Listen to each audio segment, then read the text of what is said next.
but that is not a culture of honor. You know, it doesn't. It's not how it's going to be. Hmm. So, yeah. One more thing. Do you have a process or I know that if someone's been hurt, because there seems to be a lot of hurt people, Mm. hurt by other people in the church, in the body. Do you have, I know we walk them through forgiveness, we Yeah. walk them through certain aspects of healing, but ultimately, the a lot of them will say, well, the hurt's still there. If So, yeah. Yeah, we have a process that we would take people through in that. I mean, it's basically the transformation series process. It's the same really on wherever your hurt or issue has come from, whether it's generational or now. okay. True forgiveness is releasing people from the effect that what they did had in your life. That's true forgiveness. You cancel the debt. If there's no debt, there can be no hurt. And people say the words, I forgive that person, but they never cancel the debt of the effect that what that person did had on their lives, whether it's the effect that it had last week or 20 years ago. People can be still living in the effect of it because they never cancel the invoice. And that is the foundation of all our ministry, ensuring that people know that forgiveness is releasing people, not just forgiving the incident. Because if a seed of offense went in and put down roots of bitterness, it will produce fruits of resentment. And you can keep trying to chop off the fruit, it'll keep growing back, and often you just prune it in reality and it grows back even more. If you try and dig out the roots and you don't deal with the seed, it will still put down new roots. So you have to deal with the seed of offense. What actually caused this to come into my life? Then I am going to forgive all the things that created or established or affected me by, and we use the form of an invoice. Make an invoice of this person hurt me, they did this and this. I need to forgive them and choose to forgive them for what they did, but actually on the invoice is also, as a result of them doing this did this in my life, I felt this about myself, this hindered me in this, it stopped me doing this, it affected this. So I have a balance sheet against what was done as a seed of offense, and if we choose to release them from the debt outstanding, and therefore there is nothing to have emotions or things over. Now, when you release people, God is free to minister healing into your life. While you don't release somebody, you're chained to them, and God is not free to heal and restore and remove the pain and hurt because you're still attached to it. You know, and people say things like, you know, unforgiveness is like drinking poison and expecting the other person to die. It affects us more than anybody else. And actually, if we hold on to a person, it means God can't work in their life either in that area. So if someone has really harmed us and wronged us, by forgiving them, it allows God to work in their life in that issue so they don't do it to someone else. But when we keep it to ourselves, actually, it even stops God working in that person because we have held that issue and God isn't free. So we have to, it's our responsibility to ensure that we forgive and release. And I'm not saying that's an easy thing. You have to count the cost and be willing, and it isn't about getting you a pound of flesh. Well, I've been hurt, therefore I want to get my own back. No, it's releasing getting your own back totally. There is no debt. You know, I use the illustration when I minister to people. You know, someone, you know, in your terms, someone asked me to lend $10. You know, and I said, yeah, of course.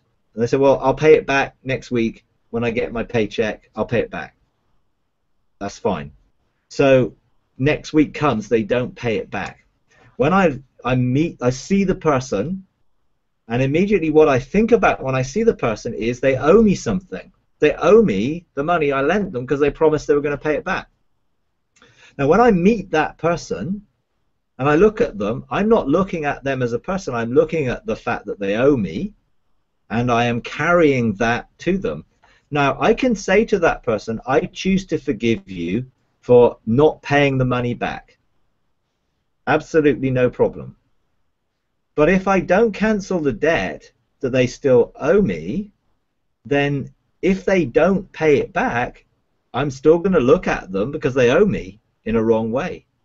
If I say to them, look, I forgive you for not paying it back because that was the offense, but I actually removed that offense by saying you don't have to pay it back, then I can't look at that person as if they owe me anything, because they don't, because I've cancelled the debt. But if I only forgive them from the offense and I don't cancel the debt, they still owe me. And so many people are walking around being owed what they think they deserve from other people, on a negative and a positive. You know, it isn't just what people did do, it can be what people didn't do. Yeah, my dad never told me he loved me, not once in his life. So he owed me a whole lifetime of being told, I love you. Now, when I cancelled the debt, I basically forgave him for not actually saying he loved me, which was the offense, but then I had to release him from the debt I was owed, and therefore I did not expect that of him. I released him from it. And then I forgave him for how that affected my life, which was it made me look for love in the wrong places. And then that caused me to be hurt and damaged by looking for love in the wrong places emotionally. And then that screwed up my next relationship because that relationship was wounded by the first one, and I have a mess emotionally. And then I get hurt to such a degree in my emotional stuff by a girl, and I vow to close down my emotions and not be hurt again. So now I am now got a heart which is hard and is not giving out love. So that really affects my whole life. Yeah, and if it affects my whole life, then I now need to forgive my dad, not just for not telling me he loved me and not demonstrating that love to me, but the fact that it screwed up every relationship I ever had and got me into more trouble in anything else. Now I had to, that was the invoice. I held that in account and I chose to forgive him and I released him from it. And then I had to go through and release and forgive each person that had hurt me and damaged me as a result of that. I had to forgive myself for going into that route in the first place. So in the end, I ended up free from all those things. And then God started to breathe life into my emotions and bring me back to a place of wholeness so that I could receive and give love and have a normal, healthy relationship in it. But it was a pretty heavy process for me personally because it was such a difficult thing, but it changed everything, you know. And a lot of people are walking around wounded, carrying debts of heavy burdens like balls and chains they're dragging around with them because they've not released people from what they're owed, you know. And I think that really is the key to bringing people into freedom, not looking for retribution or looking to be paid back, but cancelling it. Why? Because Jesus cancelled every debt outstanding against us and holds none of them against us. So we have no right, according to Matthew 18, to hold anything against anybody else. Because he's cancelled the biggest debt there could ever be against me. Why should I hold, you know, in the illustration it was the person had the gross national debt of Israel outstanding against them, and it was cancelled, but then they wouldn't forgive one person who owed them a day's wages.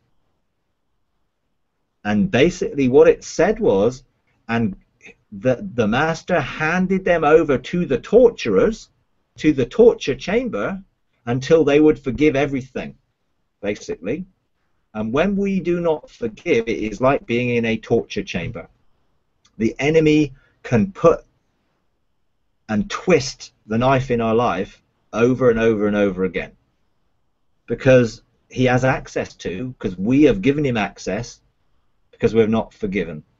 And there's nothing that God can do to protect us from the enemy having a legal right to torture us if we're in forgiveness. Whether that comes out emotionally, spiritually, physically, it will be torture.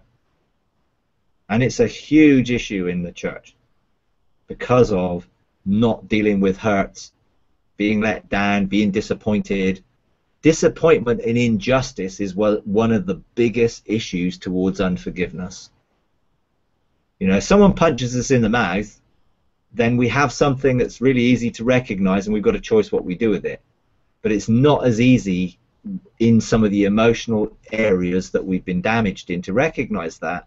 But if we open ourselves up to God and present ourselves as living sacrifices and allow him to open up those inward parts and search our hearts, then he will show us some of those hard areas in our hearts, some of those stony areas that have got memories of those things that are damaging our hearts, so that we can get our hearts re-established with good soil. You know?